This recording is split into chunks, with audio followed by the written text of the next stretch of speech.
ان الحمد للہ نحمده ونصلی علی رسولہ الکریم اما بعد فاعوذ باللہ السمیع العلیم من الشیطان الرجیم من حمزہ ونفخہ ونفثہ بسم اللہ الرحمن الرحیم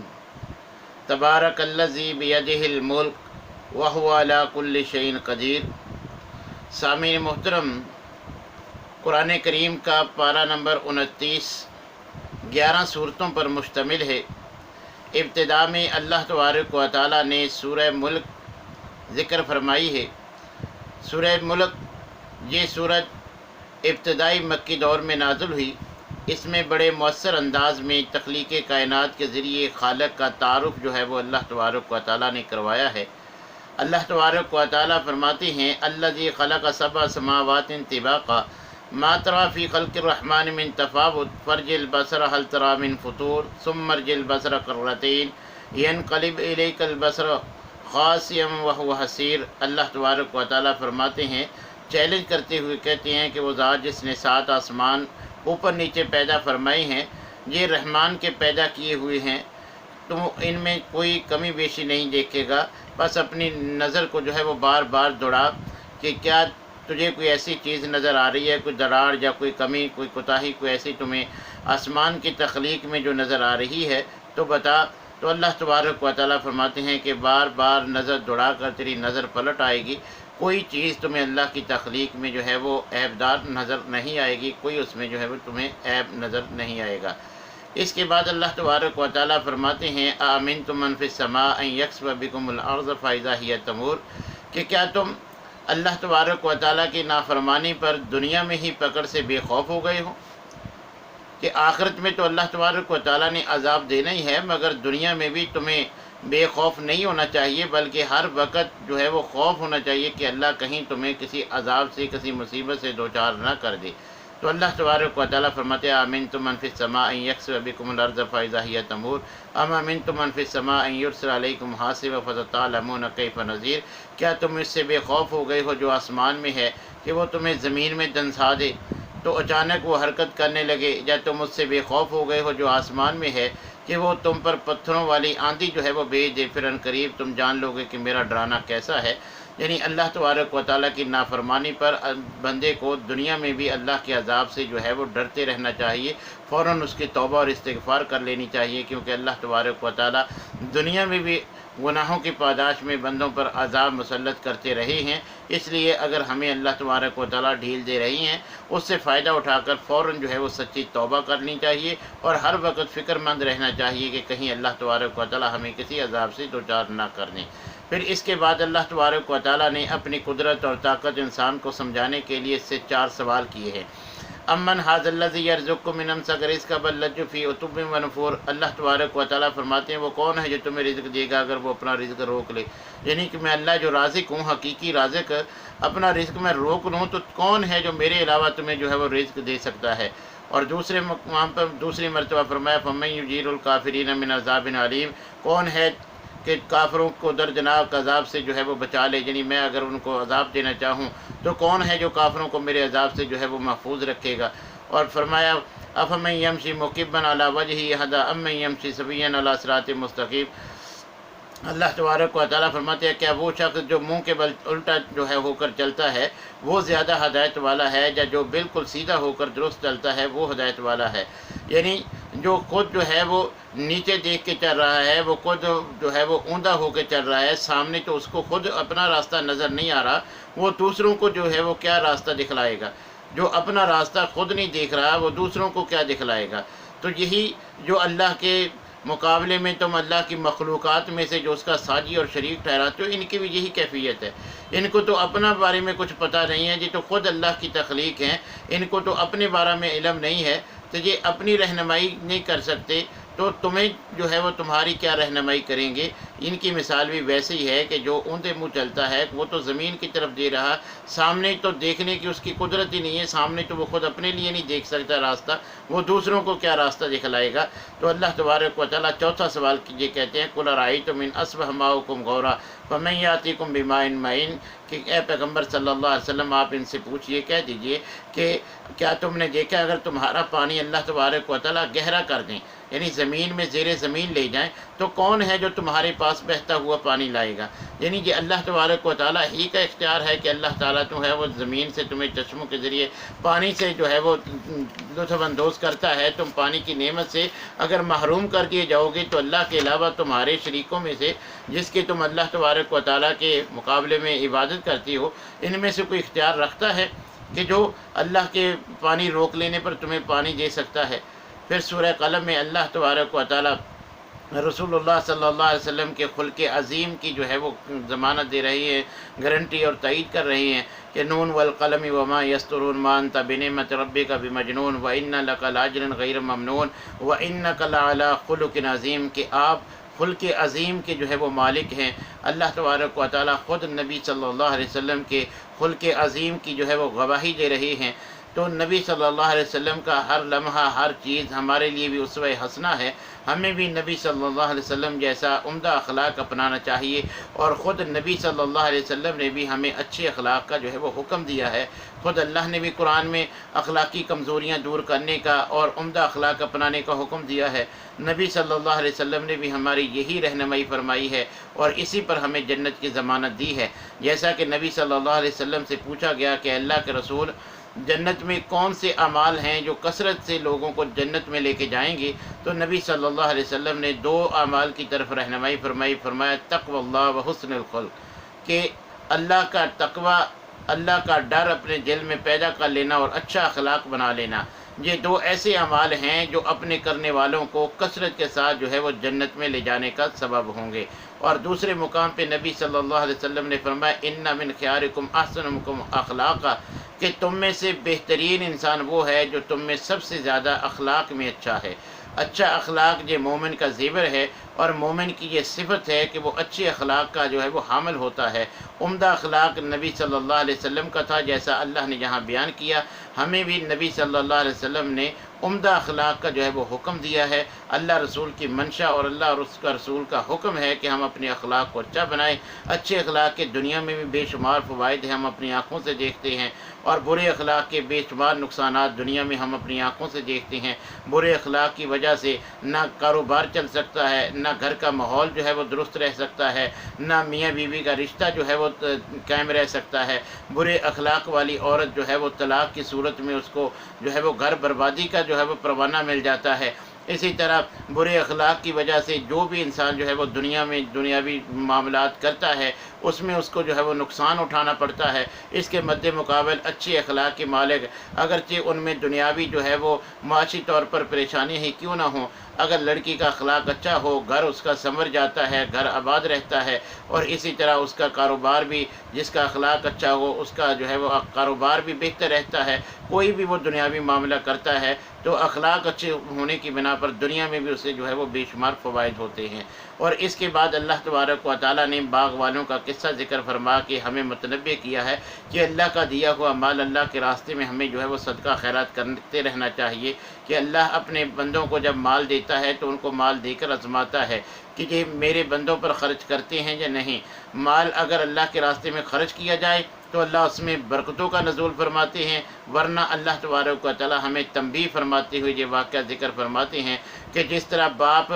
غربا مساکین میں خرچ کرتا تھا، مگر بچے وہ یہ سمجھتے تھے کہ ہمارا باپ محنت خود کرتا، جب فصل کاٹنے کا وقت آتا، پھل چننے کا وقت آتا، یہ غریب غربا جو نہ تو باغ کو پانی لگاتے ہیں، نہ کھاد دیتے ہیں، نہ اور کوئی کام میں ہاتھ بٹاتے ہیں، مگر جب پھل پک جاتا ہے یہ حصہ لینے کے لیے آ جاتے ہیں، یہ تو مفت کے جو ہے وہ کھانے والے ہیں، لہٰذا ہم ان کو محروم رکھیں گے۔ مگر چونکہ ان کی اب عادت بنی ہوئی ہے تو ہم ان کی لا علمی میں یہ کام کریں گے کہ رات کے اندھیرے کا فائدہ اٹھا کے یہ کام کر لیں گے۔ ان کی اس بری نیت پر اللہ تبارک و تعالیٰ نے ان کو جو ہے وہ اس نعمت سے جو ہے وہ محروم کر دیا کہ تم نے میری دی ہوئی نعمت کی قدر نہیں کی۔ میرے راستے میں خرچ کرنے کا میں نے تمہیں وعدہ کیا تھا، لئن شکرتم لازیدنکم، اگر یہ شکریہ کی صورت تم اپنائے رکھتے تو اور زیادہ ملتا، وَلَئِن كَفَرْتُمْ إِنَّ عَذَابِي لَشَدِيدٌ، تم نے ناشکری کی،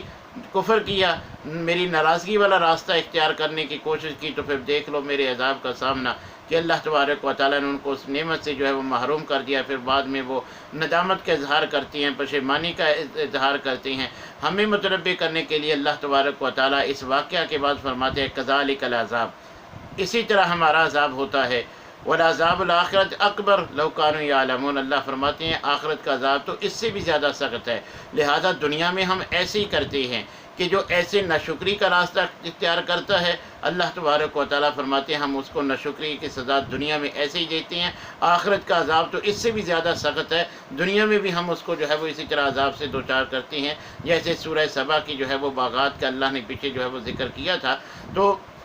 ہمیں اس بات سے یہی سبق ملتا ہے کہ اللہ کا دیا ہوا مال اللہ کے راستے میں صدقہ خیرات کرنا چاہیے۔ ہم اللہ کے راستے میں خرچ کرتے رہیں گے، جو ان کا حق غربا مساکین کا ہمارے حق اللہ نے مال میں رکھا ہے، اگر ہم اس کو احسن انداز میں ادا کریں گے، اللہ ہمارے مال میں خیر و برکت نازل فرمائیں گے، وہ مال دنیا میں بھی ہمارے لیے باعث برکت ہو جائے گا، اور آخرت میں بھی اللہ تبارک و تعالیٰ کے ہاں ہم جو ہے وہ سرخرو ہوں گے۔ اور اس کے بعد اللہ تبارک و تعالیٰ فرماتے ہیں یوم یکشف عن ساق ویدعون الی السجود فلا یستطیعون، جس دن پنڈلی کھولی جائے گی اور سجدے کی طرف بلائے جائیں گے تو وہ طاقت نہیں رکھیں گے، ان کی نگاہیں نیچی ہوں گی، ذلت انہیں گھیرے ہوئے ہوگی، حالانکہ انہیں سجدے کی طرف بلایا جاتا تھا جب وہ صحیح سالم تھے۔ تو اللہ تبارک و تعالیٰ ہمیں قبل از وقت جو ہے وہ متنبع کرتے ہیں کہ آج دنیا میں تمہیں میں نے صحت و عافیت دی ہے، تم میرے حکم کو مانتے ہوئے فرضی سجدہ کر سکتی ہو، مگر آج اگر تم دنیا میں مگن ہو جاؤ، میری عبادت کے لیے تمہارے پاس وقت نہ ہو،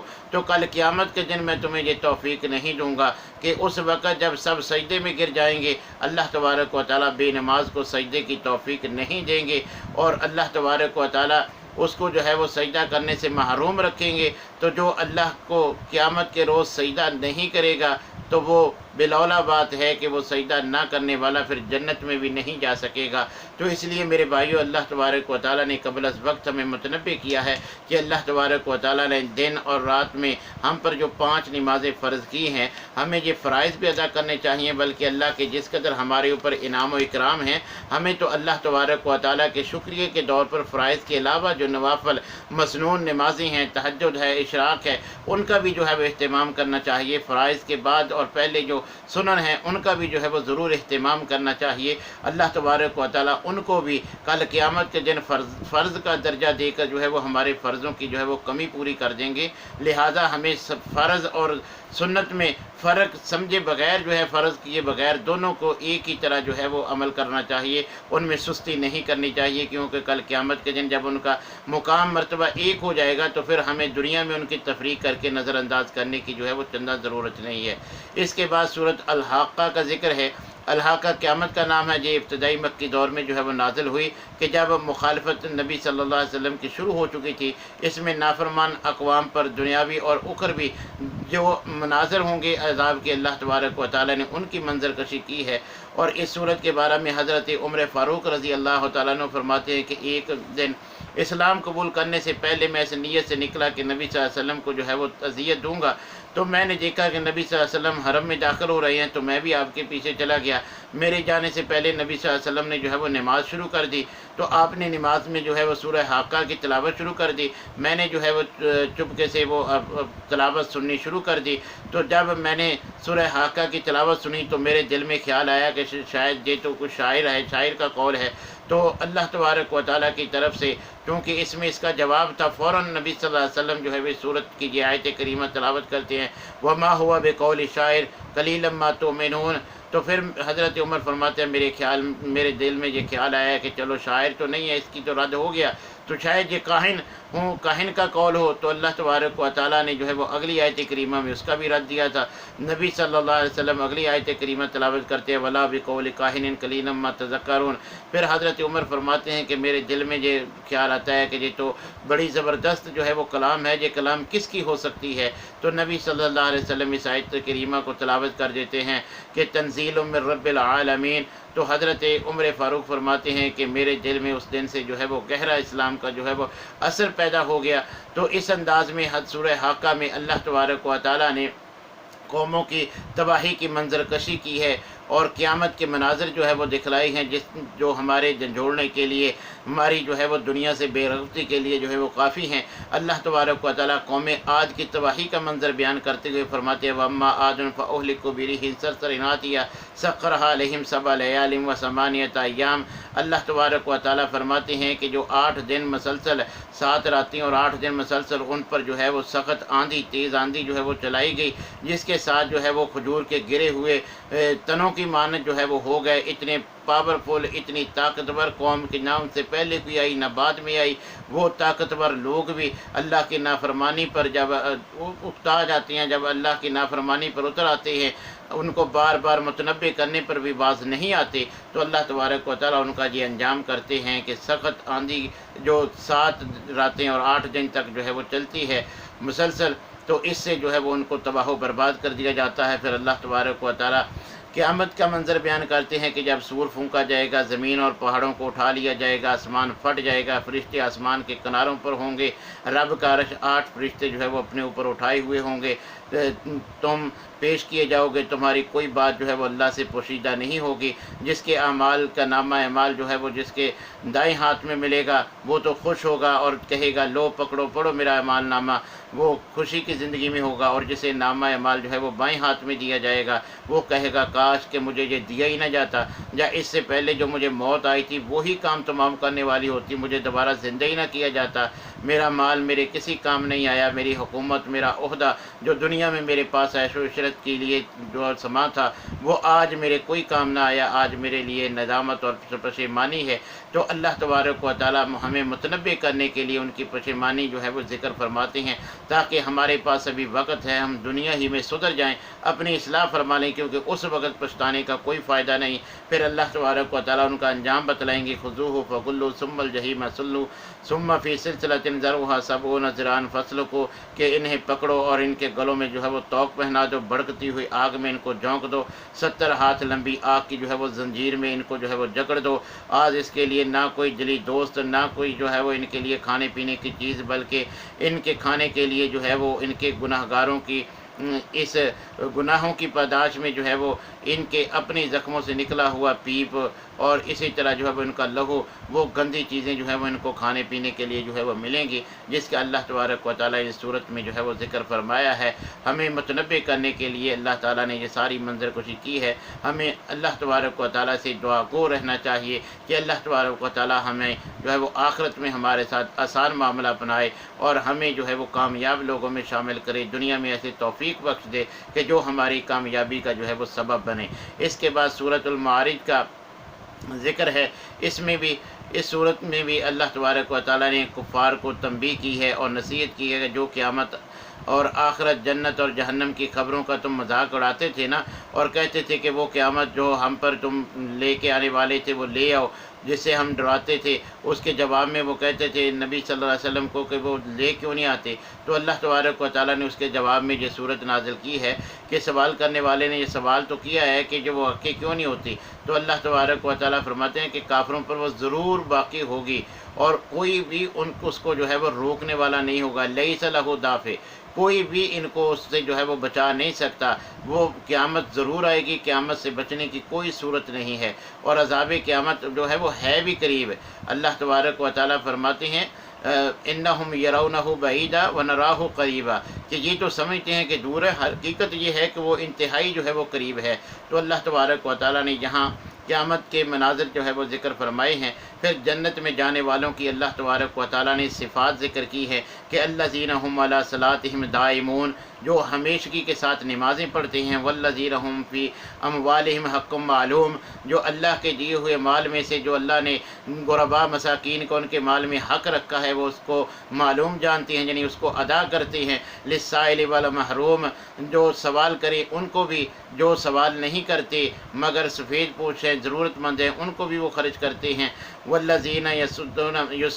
یصدقون بیوم الدین، اللہ تبارک و تعالیٰ فرماتے ہیں والذین یصدقون بیوم الدین، وہ قیامت کے دن کی تصدیق کرتے ہیں، ان پر کامل یقین رکھتے ہیں۔ والذین هم من عذاب ربهم مشفقون ان عذاب ربهم غیر مامون والذین هم لفروجهم حافظون الا علی ازواجهم او ما ملکت ایمانهم، یہ اللہ تبارک و تعالیٰ ان کی جو ہے وہ صفات ذکر کرتے ہیں جو جنت میں لے جانے والے ہیں، کہ وہ اپنی شرمگاہوں کی حفاظت کرتے ہیں، جو جائز جگہ ہیں وہیں پہ وہ ان کو استعمال کرتے ہیں، جب ان کو امانت دی جاتی ہے تو وہ امانت میں خیانت نہیں کرتے، وعدہ کرتے ہیں تو وعدے کو جو ہے وہ پورا کرنے والے ہیں، اور اپنی شہادت پر قائم رہتے ہیں، اور اللہ تبارک و تعالیٰ فرماتے ہیں کہ اپنی نمازوں کی حفاظت کرتے ہیں۔ اولئک فی جنات مکرمون، اللہ تبارک و تعالیٰ فرماتے ہیں یہی مکرم باغات میں جو ہے وہ جانے والے ہیں، اللہ تبارک و تعالیٰ ان کو جو ہے وہ جنت میں جو ہے وہ داخل فرمائیں گے۔ اللہ تبارک و تعالیٰ سے دعا ہے کہ اللہ تعالیٰ ہمیں بھی ان جنتی صفات کو دنیا میں اپنانے کی، اور ہمارے یہ نیک اعمال ہمیں جنت میں لے جانے کے اللہ تبارک و تعالیٰ سبب بنا دیں۔ وآخر دعوانا الحمد للہ رب العالمین۔